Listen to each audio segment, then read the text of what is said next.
terre.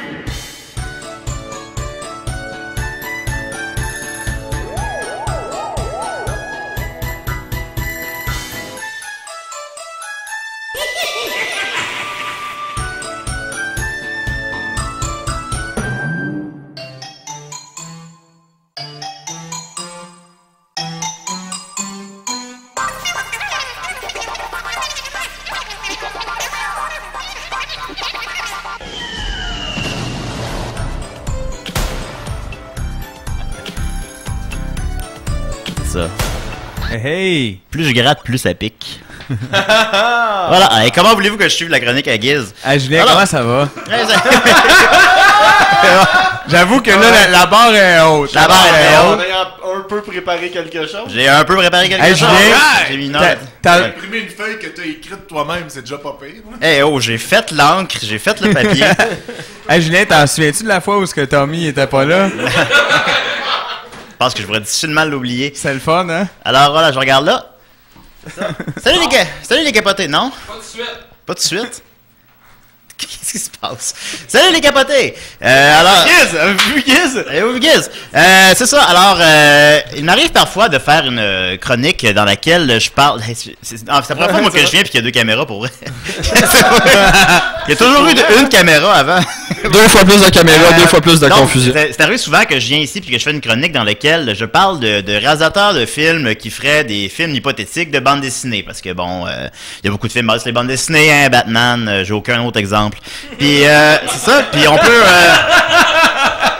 on peut s'imaginer qu'est-ce que ça ferait avec d'autres réalisateurs. Alors j'ai fait ce procédé-là déjà quelques fois, notamment avec la bande à Picsou, hein, on s'en souviendra.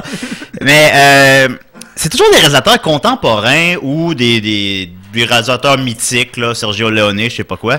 Mais je me suis dit, pourquoi on s'imagine pas, supposons, des réalisateurs de l'âge d'or du cinéma, hein, qui réaliseraient des films de super-héros, de bande dessinée, ben, notamment à cause que, tu sais, il y a comme 60 ans d'écart entre leur mort et la sortie de ces albums-là, mais quand même, si on s'imaginait que ça arrivait, hein. Et aussi un peu parce que t'as fait le tour des réalisateurs, que t'as déjà fait le tour. là. J'ai pas entendu ce que t'as dit, Bruno, alors... Bruno, il a préparé Voilà. de quoi? Laisse-les travailler. Puis on sait... Non, c'est bon. Non, t'es bon. Puis on sait que les gags d'âge d'or du cinéma, c'est payant, hein. Le média alternatif, on l'est pas. Alors voilà... Gaston Lagaffe par les Frères Lumière. On est rendu là. Alors,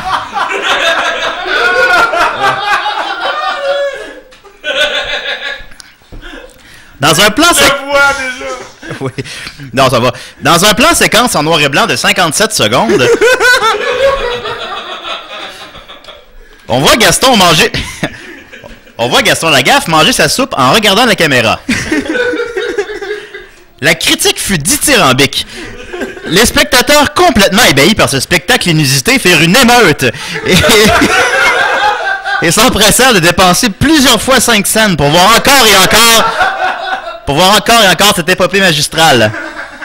L'interprète de Gaston joua dans plus de 760 films dans les 2 années suivantes, tous perdus aujourd'hui, et mourra de la peste noire dans l'anonymat à l'âge de 24 ans. Mais encore aujourd'hui, le déjeuner de Gaston est étudié dans les plus grandes universités puisqu'il brouille la ligne entre la fiction et le documentaire. Alors voilà. Ben oui, c'est pas le déjeuner de... Voilà. Alors ensuite de ça, le célèbre album « On a marché sur la lune » de Tintin, mais par Méliès. Hein? Le mot sophistiqué, voilà. Je pense que je vois où c'est que tu t'en vas Et on va- avec ça, là. L'œuvre diptyque de 128 pages est condensée en 10 minutes, divisée en une douzaine de plans d'une minute complètement surréalistes dans des gros décors en carton.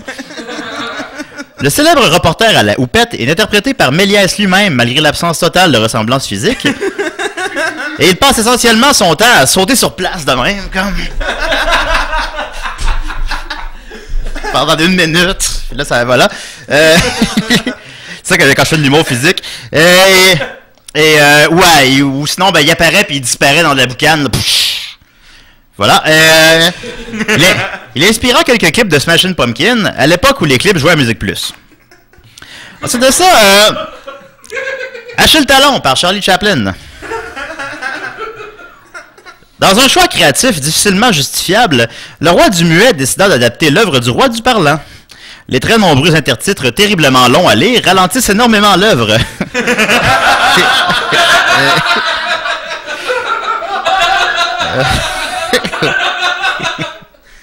Oui. Et l'humour essentiellement lyrique de la bande dessinée originale ne se traduit pas très bien dans le style d'humour physique du petit clochard sympathique. Tout de même, l'œuvre de 4h30 est encore analysée aujourd'hui dans les grandes universités par des jeunes qui aimeraient juste ça toucher une caméra une fois, câlisse. Et en terminant, Joanne et Pierre-Louis par Gaspard Noé. Alors, ah oui, Gaspard Noé, hein? Tu l'as mis dans cette gang-là. On se souviendra de Gaspard Noé. Rentrant seul d'une soirée, Pierre-Louis est victime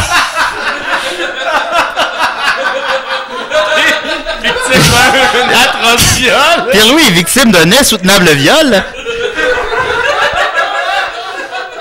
Joanne, ivre de vengeance et de rhum, se lance sur les traces du violeur, tandis qu'un personnage secondaire de l'univers de Joanne et Pierre-Louis tente de le retenir. Avant de céder à son tour à d'irréversibles pulsions animales de sang et de mort. Sinon, bien évidemment, il y a plein de possibilités aussi et ou de gags que j'ai pas réussi à développer. Alors, on peut voir, par exemple, il y a Natasha par Fatty Arbuckle et une bouteille de coke. C'est intéressant. Le monde a le référent, c'est bon. Sinon, La patrouille des castors par Buster Keaton. Capitaine Québec par Léo Ernest Ouimet. Le premier réalisateur québécois avec les premières bandes dessinées québécoises. Pourquoi pas? Ok, on coupe ça. C'est ça. Blondin et Cirage par Griffith. Is No Good par Fritz Lang. Les possibilités sont là. Il faut juste être patient. T'as pas fait de référence à Alice Guy Blaché. Les féministes de ce monde vont être très déçus. Je donne 10 sur 10. Voilà. Hey, Julien, merci beaucoup. Oh, écoute. J'ai mal aux joues, c'est Je malade. passais dans le coin, puis... Ben, j'aime ça quand tu fais juste passer, c'est le fun. Alors, on va